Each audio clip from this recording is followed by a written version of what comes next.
Hola, buen día. Soy la doctora Salma Jarisa Lotfe Ornelas, residente de tercer año de la especialidad de Imagenología Diagnóstica y Terapéutica del Centro Médico Nacional La Raza.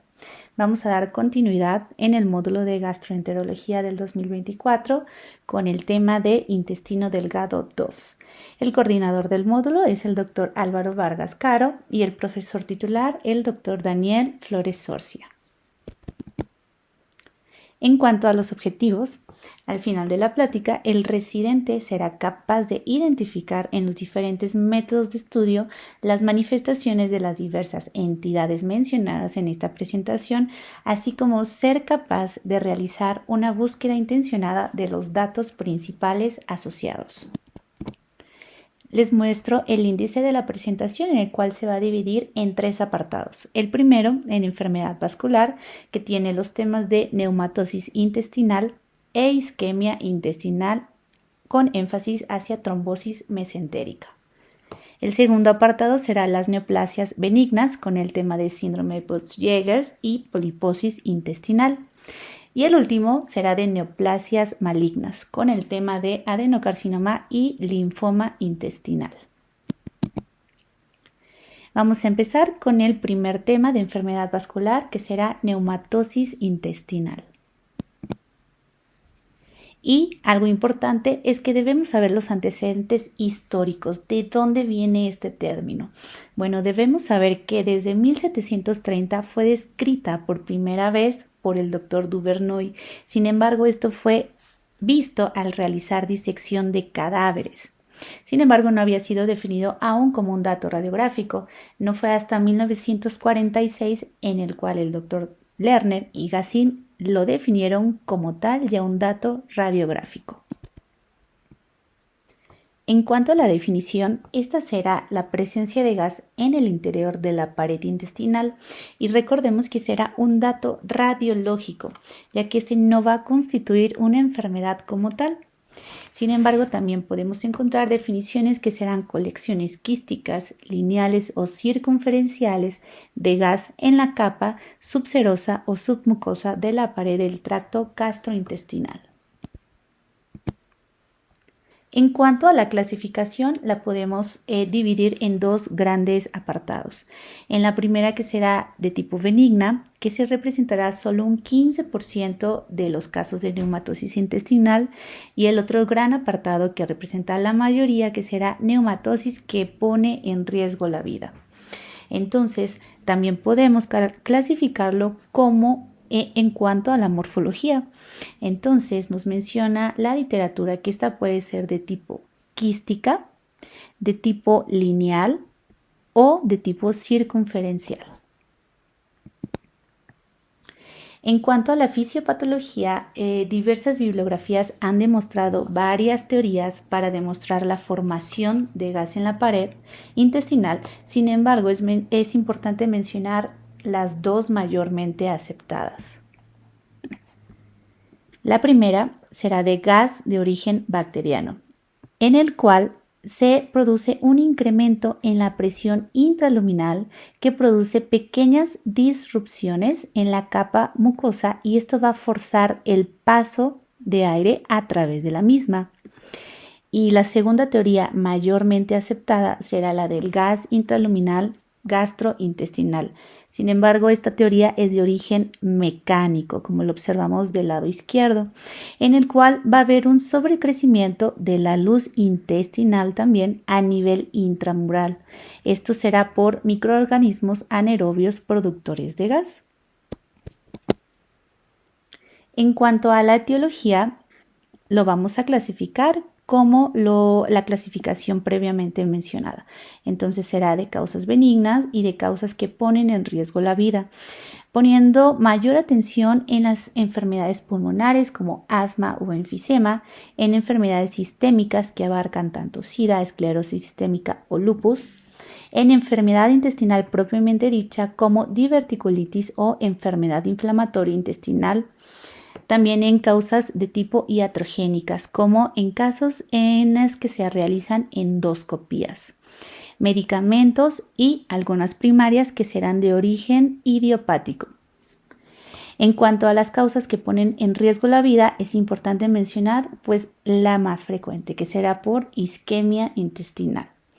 Y no olvidemos que la neumatosis intestinal es multifactorial, entonces estará asociado a más de 60 causas. La presentación clínica dependerá también de la etiología, entonces es multidiverso también. El cuadro clínico puede representarse por dolor abdominal, por distensión, melena, fiebre, vómito, diarrea o estreñimiento o tos. Realmente es un cuadro clínico no específico, entonces tendríamos que hacer muchos diagnósticos diferenciales para poder llegar al diagnóstico radiográfico de neumatosis intestinal.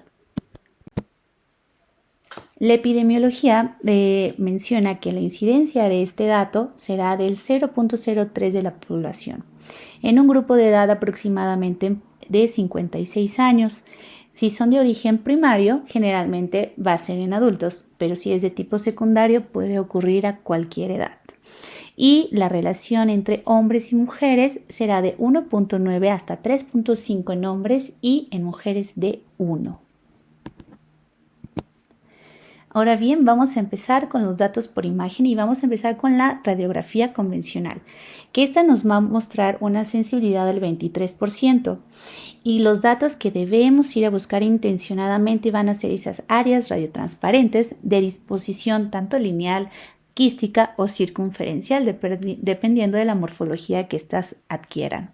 Así como también podemos encontrar distensión de asas intestinales, como podemos observar en esta radiografía antero-posterior de abdomen en decúbito supino, en donde se ejemplifica como dato positivo asas de intestino dilatadas que están centralizadas con cambios en la radiopacidad de la pared a expensas de múltiples imágenes isodensas a aire que se continúan en toda la extensión de la pared intestinal, las cuales van a delimitar el contorno de la misma.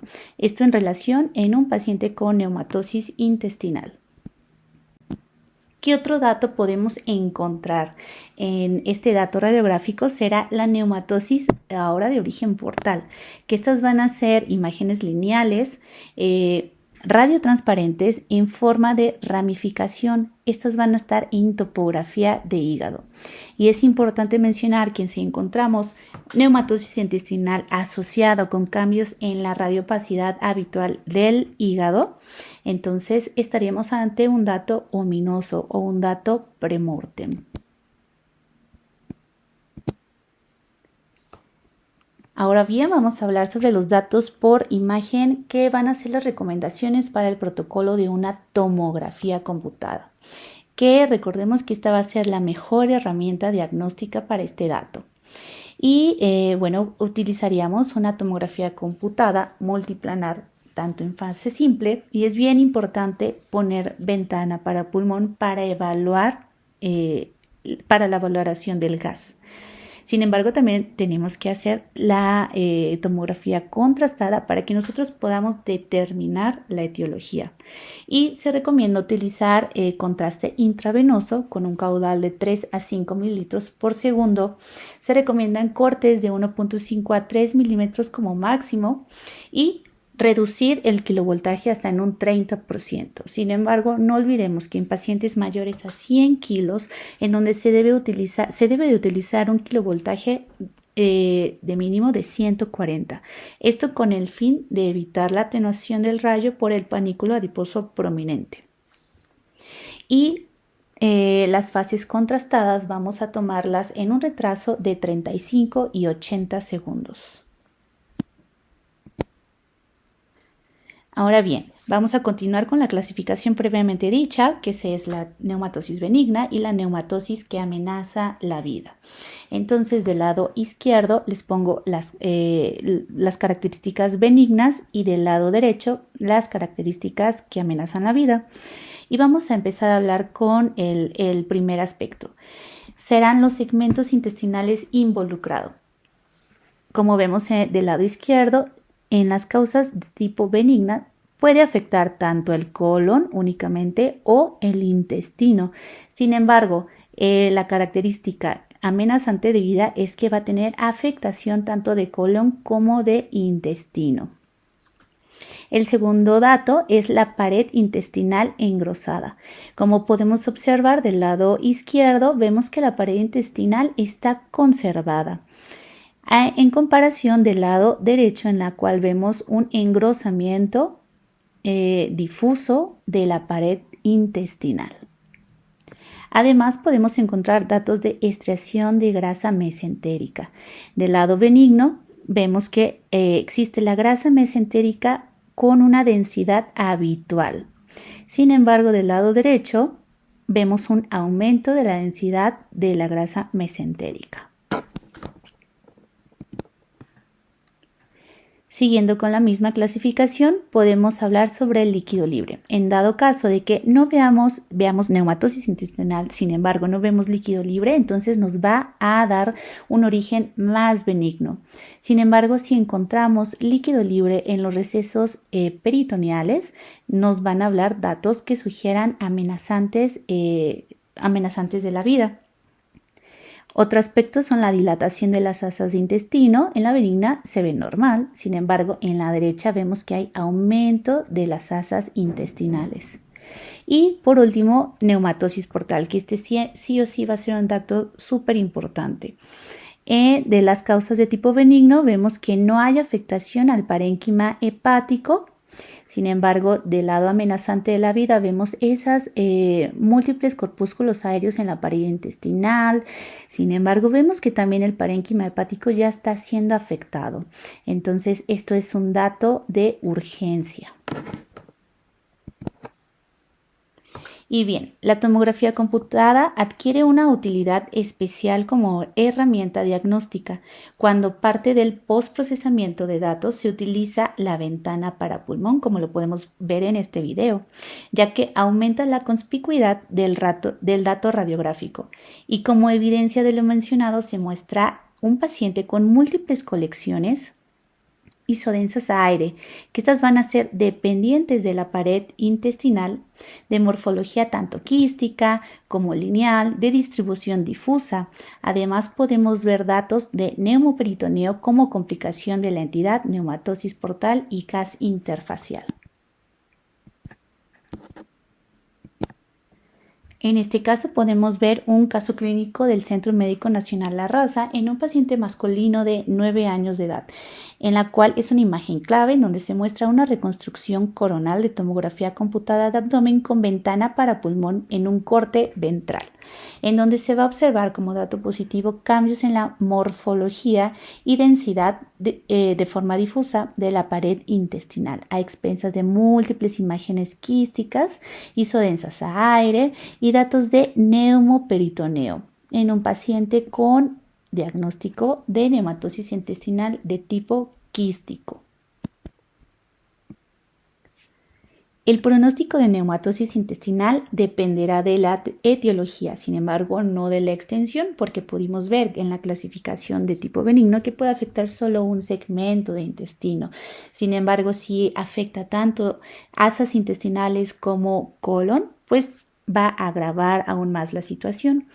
La detección oportuna de neumatosis y de gas venoso portomesentérico va a ser detectado en radiografía hasta en un 75% de mortalidad. Sin embargo, si lo vemos en tomografía, este se va a asociar a una mortalidad mucho menos, hasta un 25%. ¿Y esto por qué? Recordemos que la tomografía computada va a ser la herramienta diagnóstica fundamental para la valoración de este dato. En cuanto a las complicaciones, podemos tener ruptura espontánea de la misma neumatosis, que esto va a condicionar neumoperitoneo, que es frecuentemente verlo, y el tratamiento quirúrgico debe ser considerado en un paciente con isquemia intestinal y obstrucción intestinal. El segundo tema de esta presentación es isquemia intestinal y vamos a enfocarnos a lo que es la trombosis arterial mesentérica. Como introducción, la isquemia intestinal es una condición que amenaza la vida y se debe a la disminución o interrupción del flujo sanguíneo al intestino.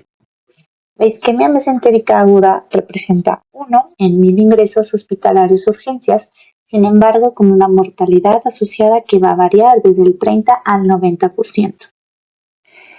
Teniendo en cuenta los objetivos comentados en la clase, es importante nuestro papel como radiólogos en esta patología, ya que el diagnóstico oportuno con un adecuado protocolo de imagen es la única forma de reducir la mortalidad de esta entidad.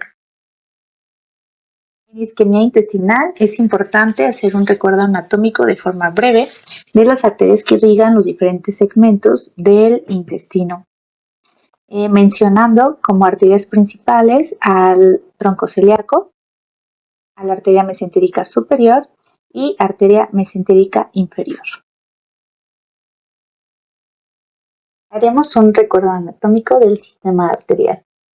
En cuanto a la anatomía arterial, existen zonas de anastomosis de territorios vasculares marginales y algunos pueden estar presentes de forma variable, como el arco de Riolan, que es una conexión que se forma de la arteria mesentérica superior y la arteria mesentérica inferior, así como el punto de Drummond, que es formado por la anastomosis de las ramas terminales de la arteria mesentérica superior y la arteria mesentérica inferior en el borde mesentérico de la flexura esplénica colónica.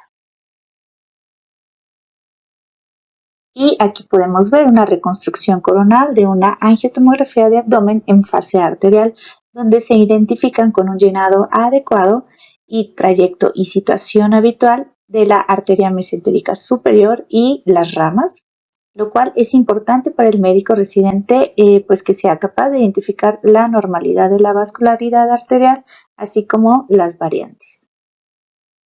En cuanto a la etiología, pues es de origen multifactorial. Y vamos a tener aquí características por oclusión vascular, que puede presentarse por eventos embólicos, trombóticos o por datos de una obstrucción mecánica, como en una estrangulación o en casos de alguna neoplasia. También en obstrucción de asa cerrada, obstrucción de intestino delgado, estados de hipercoagulabilidad como la deficiencia de proteína C o en casos de infección por COVID-19. Datos inflamatorios como pancreatitis, peritonitis o vasculitis, causas por iatrogenias en caso de radiación, quimioterapia, digitálicos, dopamina, vasopresina o drogas ilícitas como la heroína, cocaína y anfetaminas, y en casos por hipoperfusión causando isquemia mesentérica de tipo no oclusivo como en la hipotensión, en flujos lentos, en casos de sepsis y falla cardíaca. Las características clínicas se pueden dividir tanto en isquemia aguda como en isquemia crónica. La tríada clínica en isquemia aguda será el inicio súbito de dolor abdominal, diarrea y vómito. Este dolor abdominal va a ser desproporcionado a los datos del examen físico. También podemos encontrar distensión abdominal, enesmo, heces sanguinolientas y, en dado de que sea casos de isquemia de tipo venoso, va a tener una instauración gradual. En cambio, en la isquemia crónica se va a presentar angina intestinal, que esto se refiere como un dolor abdominal postprandial que va a permanecer 1 o 2 horas después de la comida. También pérdida de peso, vómito, náuseas, diarrea. Y lo característico es que va a tener un dolor intenso, que esto va a generar miedo a comer o citofobia. De acuerdo a la epidemiología, el rango de edad será en mayores de 50 años, va a representar el 1% de causas de abdomen agudo. La isquemia oclusiva arterial es más frecuente que la de tipo venosa. Los hombres y mujeres se van a ver afectados en porcentajes similares. El 60-70% de los casos va a ser por una oclusión arterial, el 5 a 10% por una de tipo venosa y el 25% aproximadamente son por isquemia aguda no oclusiva. Esto va a tener una mortalidad del 70%. Y en este cuadro se ejemplifica los tipos de isquemia mesentérica de acuerdo a la patología. La primera se puede clasificar en un embolismo arterial mesentérico agudo, la segunda en una trombosis arterial mesentérica aguda y la trombosis venosa mesentérica. Cada una de estas va a tener manifestaciones tempranas diferentes. Sin embargo, van a tener manifestaciones clínicas tardías similares en las tres. De acuerdo a la fisiopatología, podemos dividirlas en tres fases. La primera fase, también conocida como enteritis isquémica reversible, se va a producir por la erosión o necrosis de la mucosa. La lesión limitada a la mucosa se puede curar completamente. Ahora, la fase 2 existe cuando el daño se extiende a las capas profundas submucosa y muscular. Aquí los cambios reparativos locales pueden producir estenosis fibróticas. Y en la fase 3, que ya es una necrosis transmural, a diferencia de las fases 1 y 2, que estas son reversibles, aquí ya se ha producido necrosis de la pared y por tanto infarto intestinal. Esta se va a asociar a una alta tasa de mortalidad y requiere una intervención quirúrgica inmediata. En los datos por imagen tenemos como primer método diagnóstico a la radiografía de abdomen. En este caso es una radiografía de abdomen antero-posterior en decúbito supino donde se observa distensión de intestino delgado. Esto es de manera difusa con engrosamiento de su pared. Esto en relación en un paciente con isquemia intestinal. En esta diapositiva se ejemplifica en ambas imágenes de reconstrucción coronal con proyección de máxima intensidad de una angiotomografía computada de abdomen en fase arterial, señalado con las flechas moradas y naranjas, el defecto de llenado en la porción distal de la arteria mesentérica superior, mostrando una opacificación adecuada únicamente en el segmento proximal de la misma en relación a datos vasculares. Este es un video de una angiotomografía de abdomen en fase arterial y en adquisición transversal, en el cual se hace evidente cómo a pocos centímetros de la emergencia de la arteria mesentérica superior hay un defecto de llenado oclusivo total en una paciente con trombosis de la arteria mesentérica superior. Continuando con la clasificación de los datos por imagen, ahora tenemos los datos murales por tomografía, que se hacen evidentes en estas dos imágenes. La del lado izquierdo es una magnificación de una adquisición transversal y una angiotomografía de abdomen, en la cual se señala con flechas blancas un reforzamiento asincrónico de las asas de intestino. Del lado derecho tenemos una imagen igual magnificada en la cual se hace evidente los cambios de la pared intestinal a expensas de múltiples imágenes puntiformes y quísticas confluentes entre sí en relación a neumatosis intestinal por isquemia. Otros datos murales también está el signo del halo, la cual se presenta cuando la mucosa y la muscularis mucosa son separadas por una banda hipoecogénica. En la imagen del medio podemos observar engrosamiento de la pared en una isquemia de tipo aguda y adelgazamiento de la misma en una de tipo crónica. Aquí tenemos otros datos extramurales que no son vasculares, como la presencia de extracción grasa, la presencia de líquido libre y neumatosis portal. Y en esta tomografía de abdomen es importante reconocer que las imágenes lineales isodensas a gas se extienden hasta la periferia del borde hepático, haciendo la diferencia con neumobilia, que esta va a iniciar a más de 2 centímetros del borde hepático. Los radiólogos intervencionistas juegan un papel importante en el tratamiento de la isquemia intestinal.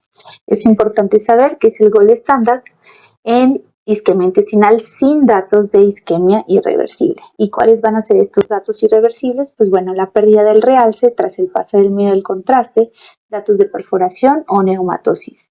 Las indicaciones serán la disminución de la mejoría clínica en pacientes con tratamiento conservador. Otra indicación es como tratamiento prequirúrgico en pacientes con signos de infarto mesentérico, pues para disminuir el tejido a resecar, y también se puede indicar en pacientes con tratamiento híbrido como que hayan sido sometidos a una trombectomía con resección intestinal. Y las contraindicaciones serán la falla renal, alergia al medio de contraste, infarto ya establecido o enfermedades en la coagulación. Y pues bueno, ¿qué puede ocurrir en la arteria mesentérica superior? Pues tenemos tres entidades: el embolismo, la trombosis o disección. Y para cada una de estas entidades, pues bueno, está el tratamiento que nosotros podemos intervenir.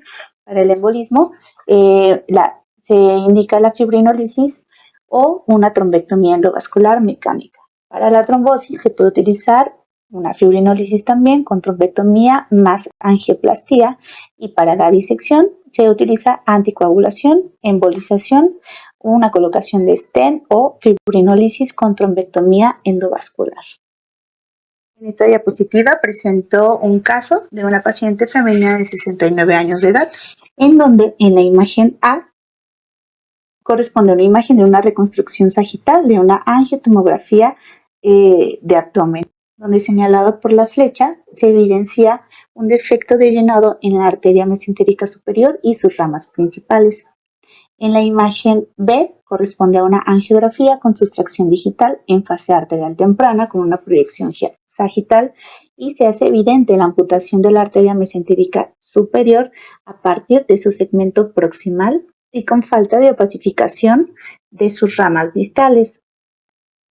En la imagen C corresponde a una proyección anteroposterior donde se ha cateterizado de forma selectiva la arteria mesentérica superior para la administración de un bolo de uroquinasa con una bomba de infusión del mismo medicamento por 24 horas.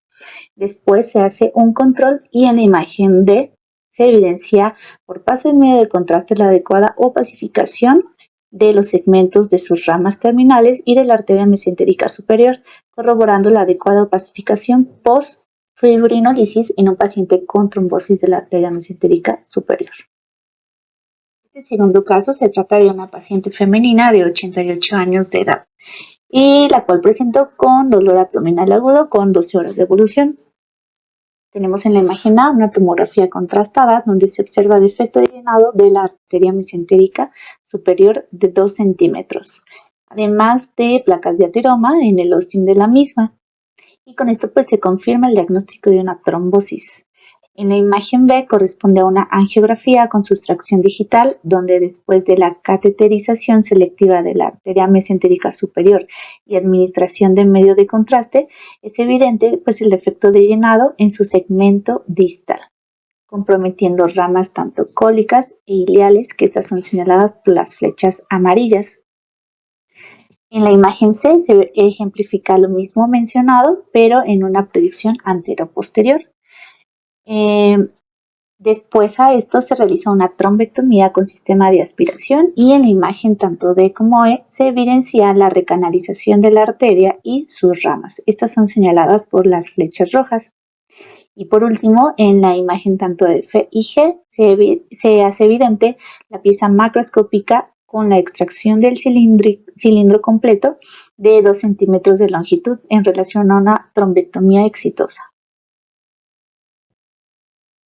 Ahora continuamos con la clasificación de neoplasias benignas y como tema veremos al síndrome de Peutz-Jeghers. Vamos a dar la introducción y los antecedentes.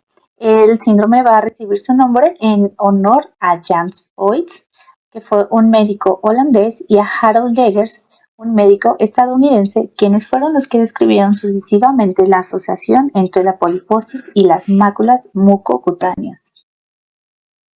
De acuerdo a la clasificación, el síndrome de Peutz-Jeghers está representado por el gen STK11-19 del brazo corto en la posición 13. ¿Y qué tipo de pólipo será? Será uno de tipo amartomatoso. Sin embargo, puede asociarse a tumores extraintestinales como los tumores de mama, de ovario, cérvix uterino y de testículo. La etiología aún no está determinada, sin embargo, el 75% de estos se presenta con un patrón autosómico dominante. El resto es de origen esporádico y pueden llegar a malignizar de un 2 a 3%. Representa un recién nacido de cada 8.300 a 29.000 recién nacidos vivos. El cuadro clínico está representado por manifestaciones tanto gastrointestinales como extraintestinales. Las primeras van a estar representadas por pólipos intestinales obstrucción intestinal, dolor abdominal, sangre en heces, expulsión de algún pólipo por el ano o invaginación intestinal. Y las de tipo extraintestinal serán las pigmentaciones mucocutáneas periorificial, las que pueden darse en la boca, en los ojos, narinas, ano, labios o en la boca. Y también puede presentarse en las palmas y en las plantas.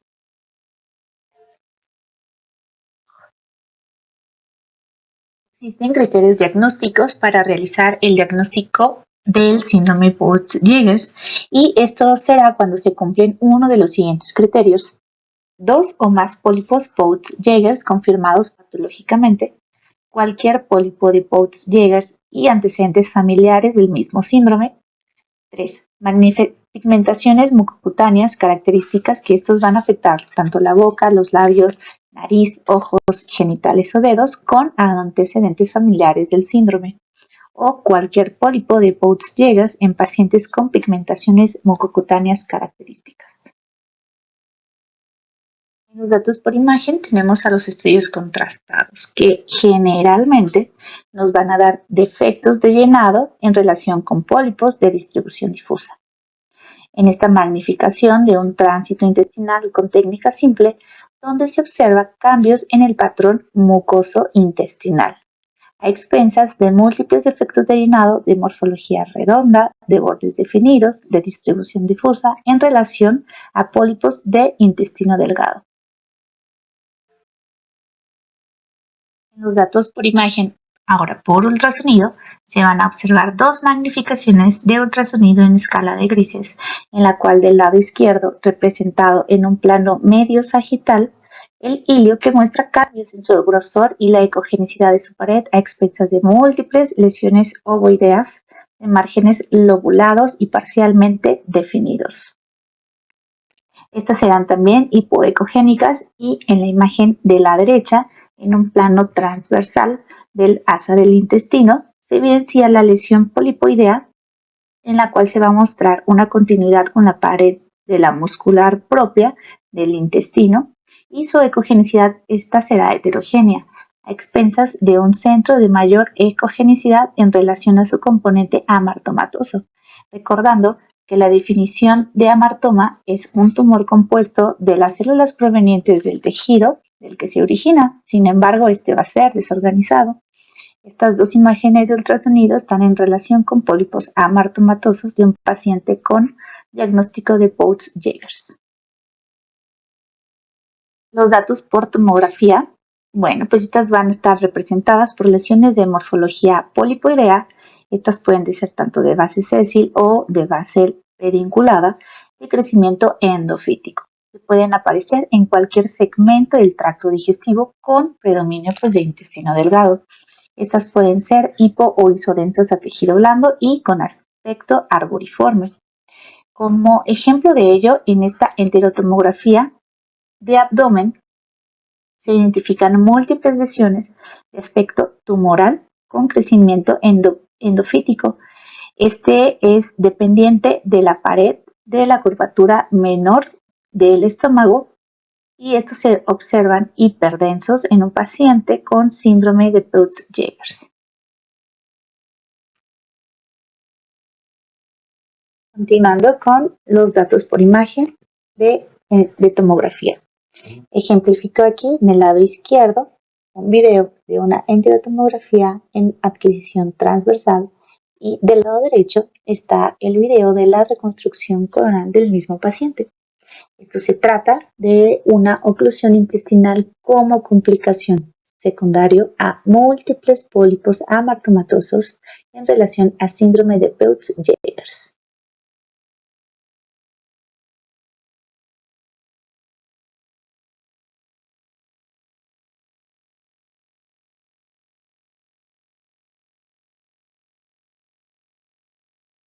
Ahora voy a comentar los diagnósticos diferenciales y algunas pistas diagnósticas. Debemos de hacer, pues bueno, el diferencial con algunos otros síndromes que a su vez van a presentar también pólipos y que pueden ser indistinguibles morfológicamente por imagen. Sin embargo, estos se van a basar en características asociadas a cada síndrome. como en los pacientes con el síndrome de Vanayan-Riley-Rubalcaba, que además de la poliposis presentan macrocefalia y retrasan el desarrollo como un marcador característico.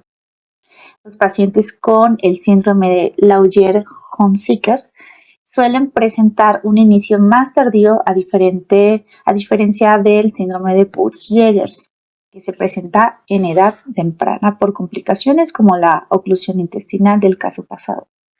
Y a diferencia en cuanto a la sintomatología, como la poliposis juvenil, que suele manifestarse con sangrado rectal. Esta tabla ejemplifica el seguimiento que se va a dar por imagen de acuerdo al sitio de la poliposis que presenta el paciente.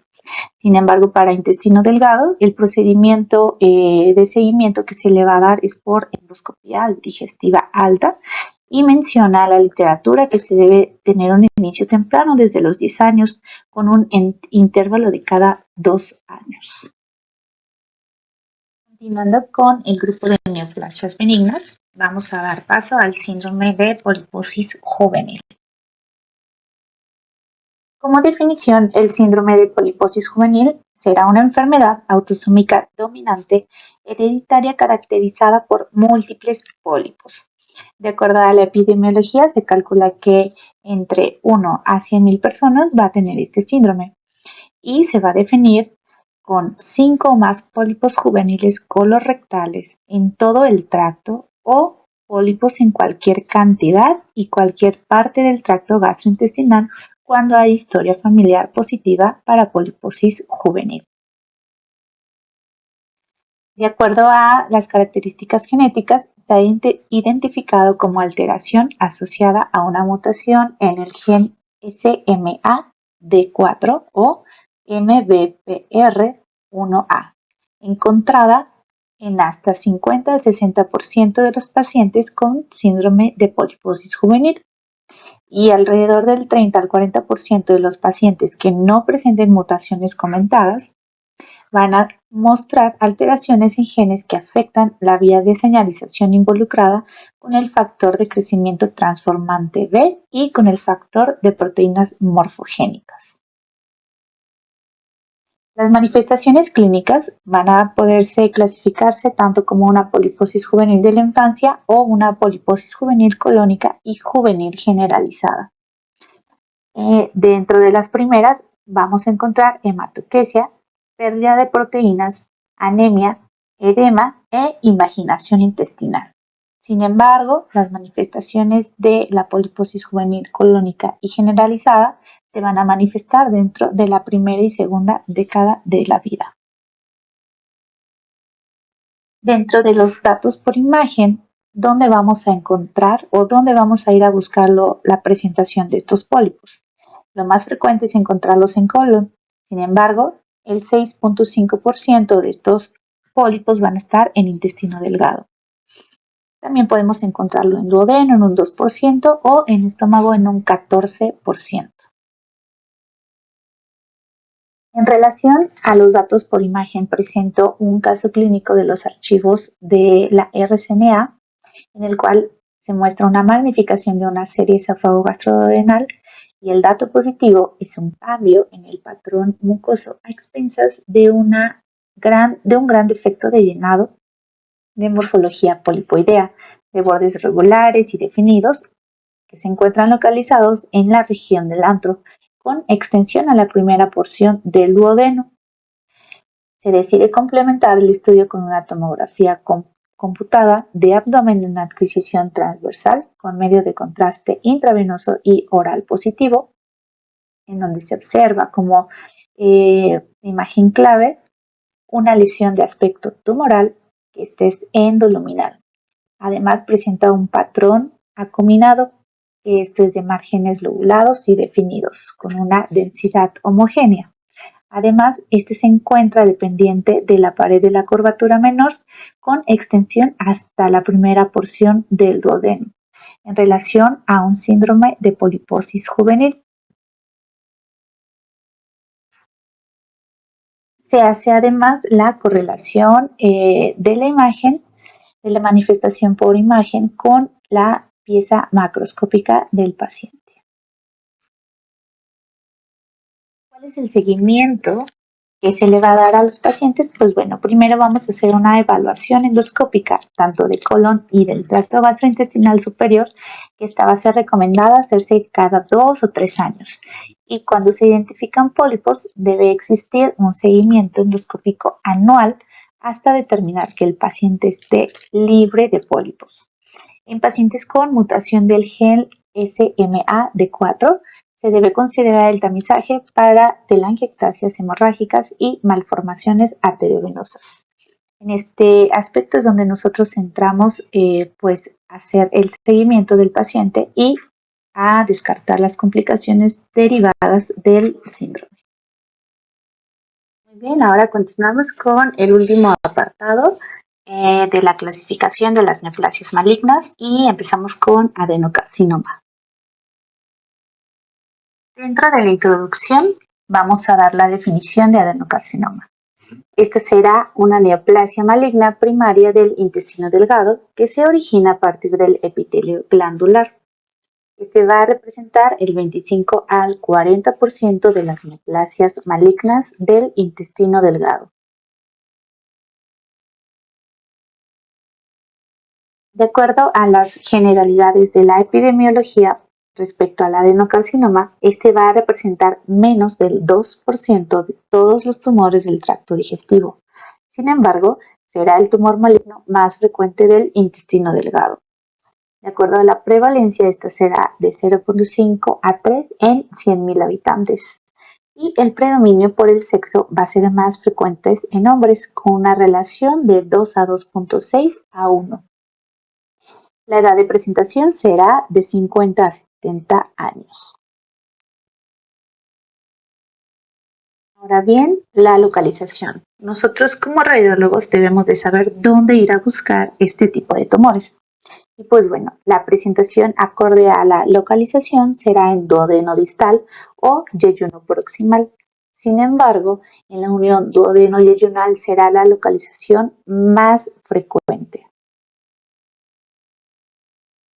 De acuerdo al cuadro clínico, generalmente este se va a presentar con manifestaciones tardías, como dolor abdominal inespecífico o datos de obstrucción en un 90%, sangrado con anemia un 50%, una lesión abdominal palpable hasta el 30% y puede existir la pérdida de peso, vómito o ictericia. La ictericia va a aparecer si está la lesión adyacente a la ámpula de Vater y suele manifestarse tardíamente con crisis suboclusivas, cuando esto se ocluye más de 2/3 de la luz debido a la notable tolerancia del intestino delgado al fenómeno obstructivo. Muy bien, ahora tenemos los datos por imagen y vamos a iniciar con la fluoroscopía. ¿Cuáles van a ser las características por imagen? Pues bueno, vamos a tener un defecto de llenado, vamos a tener también el lumen irregular con bordes salientes, puede o no existir ulceración, habrá estenosis estrecha y rígida con dilatación postestenótica y puede darnos la imagen de una manzana mordida o el corazón de una manzana. Y en esta imagen se trata de una magnificación de un tránsito intestinal con cono de compresión, en el cual se observa como dato positivo señalado con la flecha blanca a nivel de ilio un defecto de llenado concéntrico de bordes irregulares con paso filiforme del medio de contraste.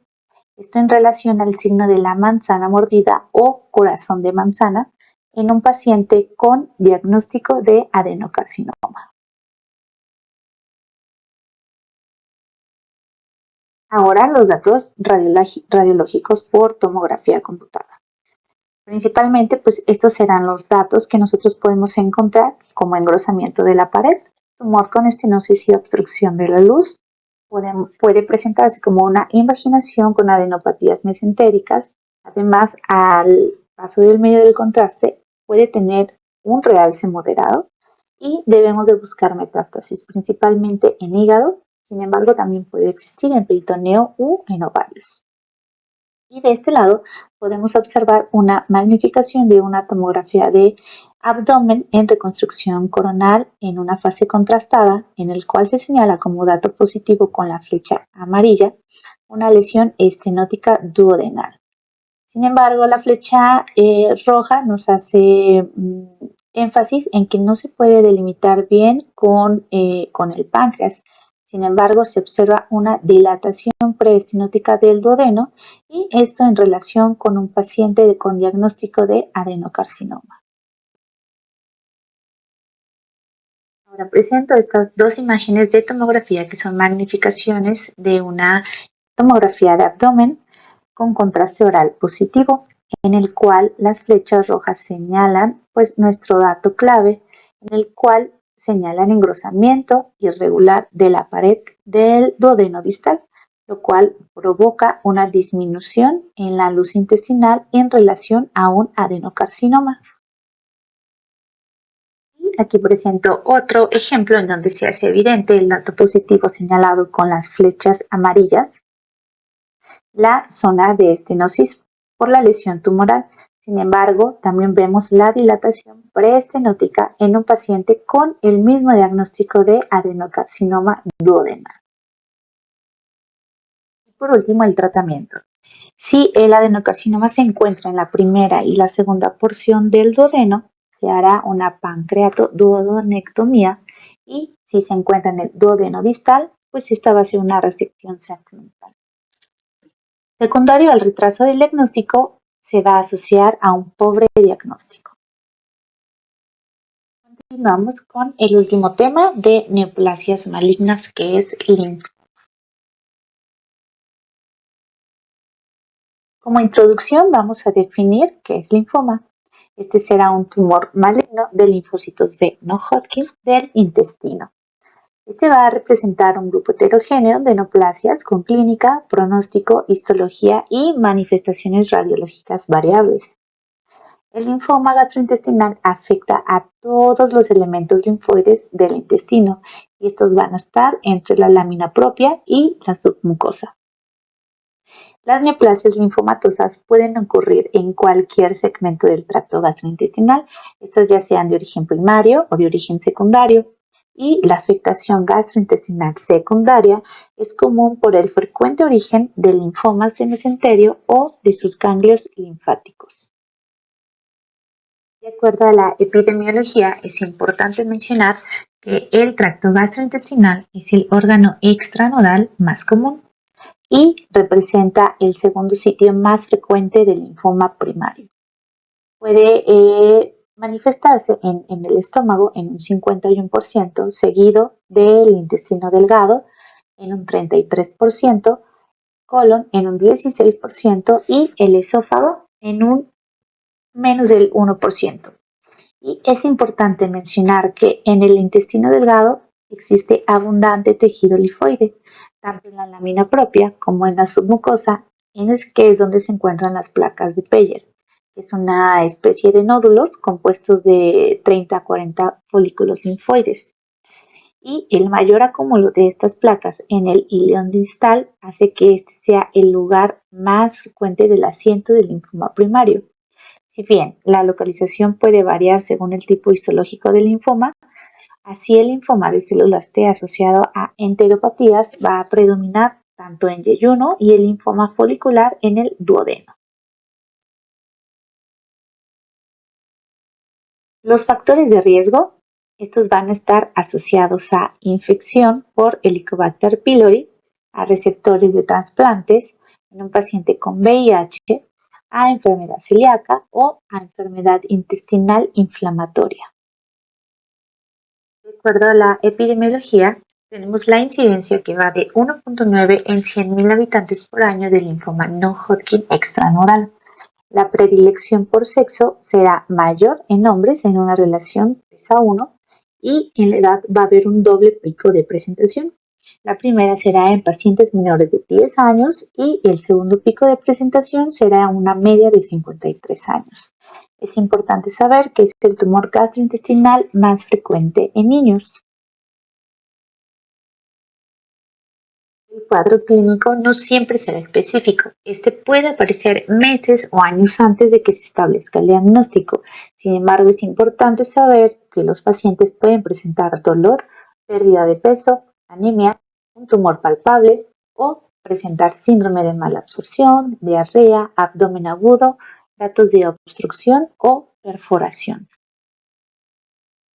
De acuerdo a los criterios diagnósticos, tenemos a los criterios de Dawson, los cuales van a ejemplificarse por 5 puntos, el cual el primero es la ausencia de linfadenopatías periféricas, el segundo, ausencia de linfadenopatías mediastinales que van a ser vistos en la radiografía de tórax, tercero, frotis de sangre periférica normal, el cuarto, durante la laparotomía, el compromiso de solo esófago, estómago y el intestino o de solo ganglios regionales. Y el último es la ausencia de compromiso hepático y esplénico, excepto por la diseminación directa de la enfermedad a partir de un foco contiguo. De acuerdo a los datos por imagen, vamos a iniciar con los datos tomográficos, en el cual debemos saber que se van a dividir en 4 formas. La primera es de tipo infiltrante, que esta va a ser el tipo más común y cómo se va a manifestar. Esta será por un engrosamiento circunferencial de un segmento de intestino mayor a 2 centímetros. Los bordes pueden ser lobulados, puede presentar una densidad homogénea y un realce mínimo tras el paso del medio de contraste, como es evidente en esta porción de duodeno de esta tomografía computada de abdomen contrastada. Además de una dilatación aneurismática como infiltración de la capa muscular.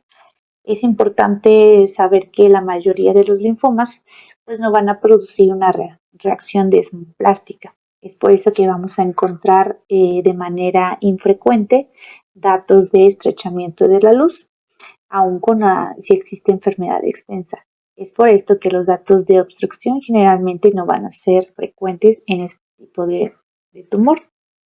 Y esta característica nos va a ayudar con el diagnóstico diferencial con otras lesiones tumorales, como la comentada en el tema previo, que es el adenocarcinoma. En esta imagen solo vemos la dilatación aneurismática sin presencia de estenosis. Y también debemos saber que cuando el linfoma infiltra la capa muscular y destruye el plexo mioentérico, va a disminuir la tonosidad de la pared y esto es lo que va a generar pues, la misma dilatación de la asa de intestino. Este hallazgo es bastante característico pues, de los linfomas y también puede verse en otras entidades como los tumores de tipo GIST, en los leiomiosarcomas o en la metástasis de carcinomas broncogénicos. El segundo tipo de presentación por tomografía será el de tipo nodular, en el cual será representado por múltiples nódulos submucosos. Esta es la característica de este tipo de linfoma, el cual va a ser de distribución irregular y generalmente va a dar la imagen en ojo de buey. Es importante resaltar que este patrón nodular va a obligar a realizar el diagnóstico diferencial con las metástasis por melanoma, con el sarcoma de Kaposi o con la enfermedad de Crohn en su fase inactiva, ya que si bien el linfoma del patrón nodular es mucho más extenso que en otras entidades. El tercer patrón del linfoma será el de tipo polipoide. Las características generales de estos es que pueden ser múltiples o únicos. Estos tienden a invaginarse y también pueden dar la imagen de ojo de buey si presentan una ulceración. Estas son 2 imágenes de una enterotomografía de abdomen, en la cual la primera es en adquisición transversal con su reconstrucción coronal, en el que se observa con las flechas rojas una lesión polipoidea intraluminal, que esto está causando una invaginación yeyuno-yeyunal. Esto en un paciente con diagnóstico de un linfoma intestinal. Es importante señalar que el diagnóstico diferencial de este patrón habría que incluir a la hiperplasia nodular linfoide, a los síndromes de poliposis gastrointestinal, a los GIST, a los adenomas y a las metástasis. La cuarta forma de presentación es de tipo endoexcéntrico, en la cual va a ser característico el engrosamiento de la pared intestinal. También veremos una lesión intraluminal con crecimiento excéntrico Puede estar ulcerado con o sin perforación al tejido mesentérico adyacente, además de presentar adenopatías regionales, y esta se va a asociar a una linfomatosis peritoneal. Y en estas imágenes se trata de una enterotomografía en adquisición tanto transversal como las reconstrucciones en coronal, en donde se observa engrosamiento de la pared de intestino delgado, que va a mostrar unos márgenes bien definidos con dilatación aneurismática segmentaria de la luz intestinal, que esto está señalado por la flecha roja. Además, podemos encontrar adenopatías regionales señaladas por la flecha blanca y un crecimiento excéntrico hacia la luz de la raíz del mesenterio. Esto está señalado por las flechas azules. Esto en relación a un paciente con diagnóstico de linfoma. La clasificación para linfoma va a ser la de Ann Arbor. Esta va a ser la estratificación de los linfomas no hodgkinianos digestivos y va a estar dividido por 4 estadios. El primero va a estar el tumor limitado al tubo digestivo, sea con una localización única o con múltiples lesiones contiguas. El estadio 2 será un tumor con extensión intraabdominal a ganglios. Puede ser dividido en 2-1, que serán los ganglios locales paragástricos o paraintestinales, y el 2-2 son ganglios distantes, en el cual pueden ser mesentéricos, paraórticos, paracavos, pélvicos o inguinales. El estadio 3E va a tener una presentación de la serosa con afectación por contigüidad de los órganos o tejidos adyacentes, y el estadio 4 será la afectación intestinal difusa o la existencia de afectación supradiafragmática o medular. De acuerdo al tratamiento, el linfoma será necesario hacer resección quirúrgica solo para las lesiones con datos de hemorragia, una perforación, con datos de obstrucción o con una dilatación aneurismática, que generalmente van a ser la presentación de todos los linfomas.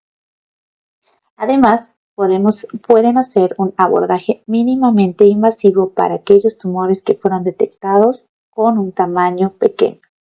Además de que también pueden ser candidatos a quimio y radioterapia.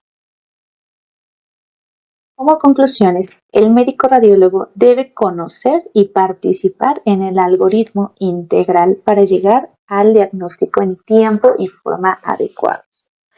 Conocer la anatomía, así como los diferentes signos radiológicos específicos para realizar el diagnóstico diferencial de cada una de las entidades. Además, saber reconocer los datos intestinales como no intestinales de las entidades nosológicas abordadas en esta presentación. Esto dará un mejor diagnóstico para el paciente y con esto el tratamiento será oportuno. Con esto concluyo mi presentación y dejo la bibliografía para que la puedan consultar. Muchas gracias.